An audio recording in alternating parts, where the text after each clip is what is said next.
ॐ ध्यानमूलं गुरुमूर्ति पूजामूलं गुरुपदं मन्त्रमूलं गुरुवाक्यं मोक्षमूलं गुरुकृपा गुरुर्ब्रह्मा गुरुर्विष्णु गुरुर्देवो महेश्वरा गुरु साक्षात् परब्रह्म तस्मै श्रीगुरुवे नमः। तस्मै श्रीगुरुवे नमः।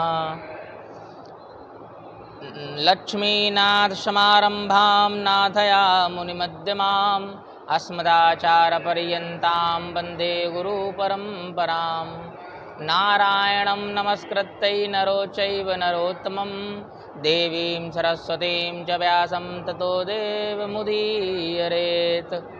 श्रीमन्नारायण नारायण नारायण भजमन्नारायण नारायण नारायण श्रीमन्नारायण नारायण नारायण। लक्ष्मी नारायण भगवान की जय। वृंदावन बिहारी लाल की जय। एकादशी महारानी की जय। आज जो है आश्विन शुक्ल पक्ष एकादशी है।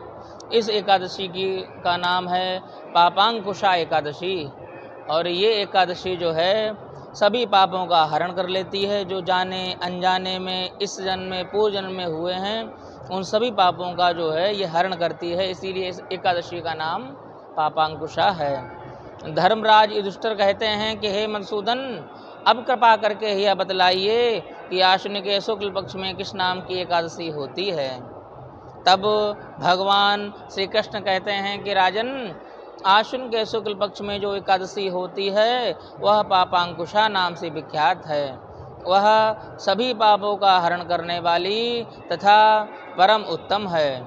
उस दिन संपूर्ण मनोरथ की प्राप्ति के लिए मनुष्य को स्वर्ग और मोक्ष प्रदान करने वाले पद्मनाभ संज्ञक मुझ वासुदेव का पूजन करना चाहिए, भगवान का पूजन करना चाहिए। जितेंद्रिय मुनि चिरकाल तक कठोर तपस्या करके जिस फल को प्राप्त करते हैं वह फल उस दिन भगवान गरुड़ध्वज को प्रणाम करने से ही मिल जाता है। पृथ्वी पर जितने तीर्थ और पवित्र देवालय हैं उन सब के सेवन का फल भगवान विष्णु के नाम कीर्तन मात्र से मनुष्य को प्राप्त हो जाता है। जो शंख धनुष धारण करने वाले हैं, सर्वव्यापक भगवान जनार्दन की शरण में जाते हैं, उन्हें कभी यमलोक की यातना नहीं भोगनी पड़ती। यदि अन्य कार्य के प्रसंग से भी मनुष्य एकमात्र एकादशी को उपवास कर ले तो उसे कभी यम यातना नहीं होती हैं। जो मनुष्य भगवान विष्णु भक्त होकर के भगवान शिव की निंदा करता है वह भगवान विष्णु के लोक में स्थान नहीं पाता है। ये विशेष ध्यान देने योग्य बात है कि भगवान विष्णु का भक्त होकर के भगवान शिव की निंदा करता है वह भक्त विष्णु के लोक में स्थान नहीं पाता है। उसे निश्चय ही नरक में गिरना पड़ता है, यम यातना झेलनी पड़ती हैं। इसी प्रकार यदि कोई शैव या पशुपत होकर के भगवान विष्णु की निंदा करता है तो वह भी घोर रौरव नरक में डालकर तब तक पकाया जाता है जब तक कि 14 इंद्रियों की आयु पूरी नहीं हो जाती है।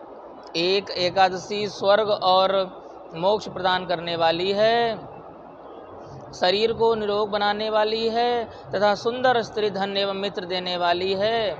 राजन, एकादशी को दिन में उपवास और रात्रि में जागरण करने से अनायास ही विष्णु धाम की प्राप्ति होती है। हे राजेंद्र, वह पुरुष मातृ पक्ष की 10, पिता पक्ष की 10 तथा स्त्री के पक्ष की 10 पीढ़ियों का उद्धार कर देता है। कौन?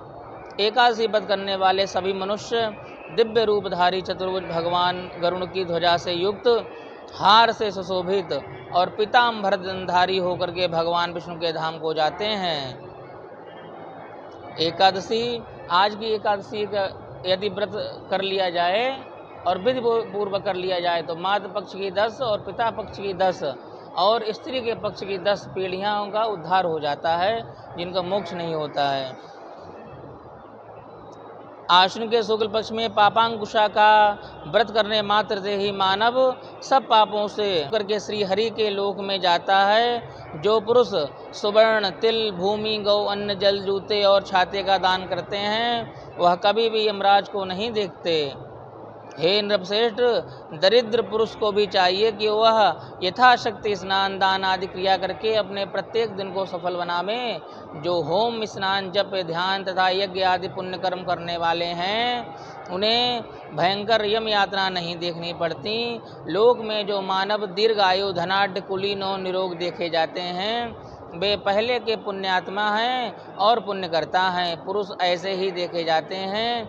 इस विषय में अधिक कहने से क्या लाभ। मनुष्य पाप से दुर्गति में पड़ते हैं और धर्म से स्वर्ग में जाते हैं। राजन, तुमने मुझसे जो पूछा था उसके अनुसार पापांकुशा का महात्म मैंने वर्णन किया है।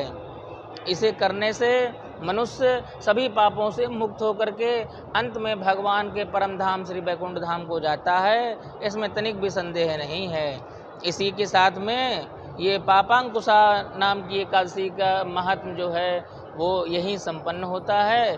शेष आगे की कथा जो है वो अगली एकादशी को सुनाई जाएगी, क्योंकि कार्तिक मास में रमा और हरि प्रबोधनी एकादशी नाम की 2 एकादशी पड़ेंगी।